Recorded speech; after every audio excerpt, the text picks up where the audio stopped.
Next देखो question number 2, prove that 3 + 2√5 is irrational.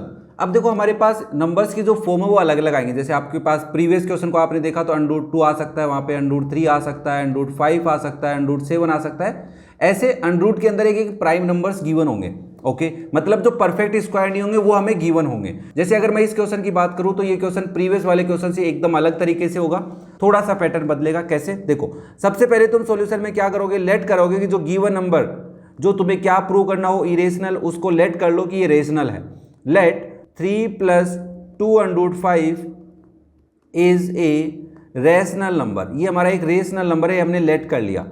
अगर ये रेशनल नंबर है तो हम इसको a/b की फॉर्म में लिख सकते हैं। तो 3 + 2√5 किसके इक्वल हो जाएगा, a/b की फॉर्म में हो सकता है। हम यहाँ पे समझाएंगे कि where a and b are positive integers. ये क्या है, पॉजिटिव इंटीजर्स है। दूसरी बात क्या बताओगे इसको कि b की वैल्यू 0 नहीं हो सकती भाई। और थर्ड थिंग कि a एंड b आर को प्राइम होने का मतलब इन दोनों का HCF 1 है। ये मैं यहाँ पे साइड में लिख देता हूँ, तुम समझ लेना इस चीज़ को। ओके, आपने कहा कि इनका HCF क्या है, 1 है। नाउ अब हमें इसको सोल्व करना है तो हम एक काम करेंगे कि इस 3 को उधर ले जाएंगे। LHS में सिर्फ √ में जो नंबर है उसको रखने वाले हैं। तो मैं इसको थोड़ा सिंप्लीफाई करूँ तो 2√5 किसके इक्वल हो जाएगा, a/b - 3 के इक्वल हो जाएगा। अब मैं RHS में LCM ले लेता हूँ तो LCM क्या आएगा, b आएगा। तो ये हो जाएगा a - 3b। यस और नो, किसके इक्वल आ गया, 2√5 के। और अगर मुझे यहाँ पे √5 की वैल्यू चाहिए तो 2 को उधर डिवाइड में भेज सकता हूँ। तो √5 किसके इक्वल हो जाएगा, a - 3b divide by 2b के।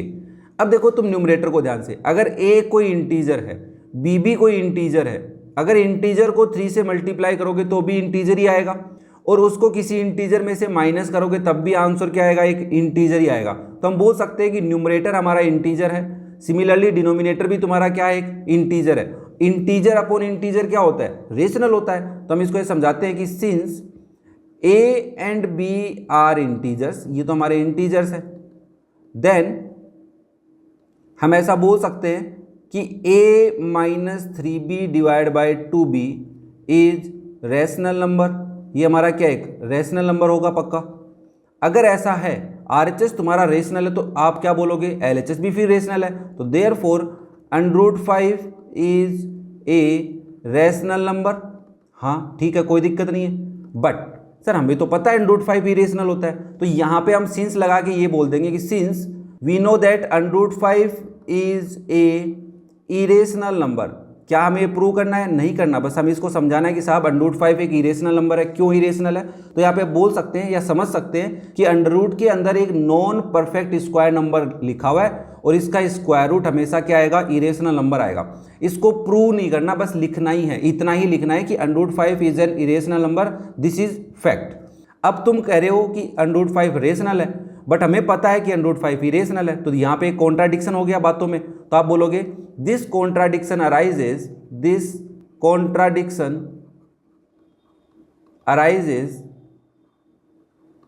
Due to our wrong assumption. हमारे गलत मानने से ऐसा हो रहा है, तो इसका मतलब हम सही कर देते हैं।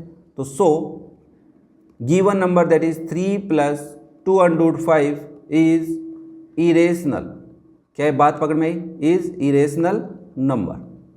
ये इसका पैटर्न हो गया इस क्वेश्चन का। जब प्लस माइनस में होता है तो बस हमें ऐसा करना होता है, LHS में √ वाला नंबर रखना है, बाकी सारा पोर्शन RHS में ले जाके सिंप्लीफाई करके हम उसको रेशनल बताएंगे और क्वेश्चन को ऐसे रिप्रेजेंट करेंगे। आई थिंक क्वेश्चन नंबर 2 का कॉन्सेप्ट क्लियर है, कैसे लिखना है इसको। तो ये था आपका क्वेश्चन नंबर 2। वीडियो पसंद आ रहे हो तो लाइक करें, शेयर करें अपने दोस्तों के साथ। और अगर आपको क्लास 10th NCERT की एग्जाम्पल्स और एक्सरसाइज के क्वेश्चंस का सॉल्यूशन देखना है तो डिस्क्रिप्शन में और आई बटन में लिंक मिल जाएंगे, वहां से आप चेक कर सकते हैं। Thank you.